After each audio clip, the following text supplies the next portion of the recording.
Religious liberty is often called America's first freedom. 25 years ago, Congress officially established January 16th as Religious Freedom Day in honor of one of our founding documents. David Clausen is a research fellow at the Family Research Council and joins us now. So historically, the idea of religious freedom enjoyed broad support. How's it looking today? Well, good afternoon. And yes, you're absolutely right. Historically, religious freedom has enjoyed broad bipartisan support in the United States. In fact, in 1993, in response to a Supreme Court decision, Congress introduced the Religious Freedom Restoration Act.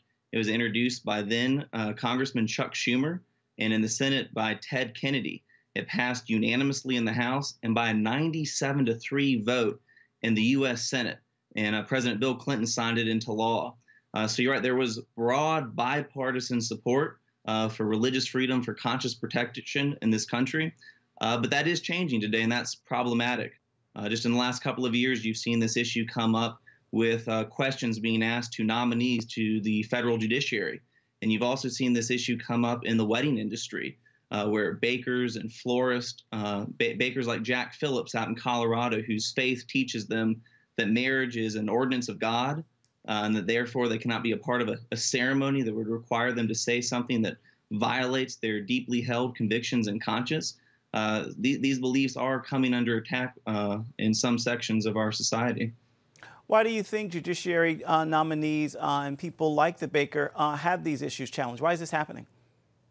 Yeah, and that's a good question. And on the judiciary, that caught everyone's attention in 2017 when Ranking Member Feinstein, if you remember, she, in the Senate Judiciary hearing, asked Amy Coney Barrett about her faith, and kind of famously or infamously, you might say, looked at her and said, well, it looks like the dogma lives loudly within you.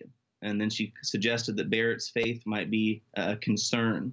And so you're seeing these religious freedom concerns coming in conflict with some of the, especially with the LGBT movement, some of the issues with the contested sexual orientation, gender identity laws. And that's where a lot of these conflicts are coming up. David, you write that there's a subtle shift in language that can lead to a weakening of religious freedom. What's the difference between freedom of worship and freedom of exercise of one's religion? Yeah, that's a great question. You saw that language being used by some officials in the previous administration, some other organizations. Freedom of worship, which is the language you're seeing used by some, it implies you have the right to do what you want within the four walls of your church, your synagogue, or your mosque, but then as soon as you walk out the door or drive off the parking lot, you lose your religious liberty. That's not the case. The Constitution provides for the free exercise of religion, which allows people to exercise their faith, to live out their life in accordance with their fundamental beliefs and convictions. And importantly, the Supreme Court has affirmed this, most recently in the Hobby Lobby case with the Little Sisters of the Poor. So that's it's a slight nuance with the language, but the Constitution protects freedom of religion and religious exercise, not merely just freedom of worship.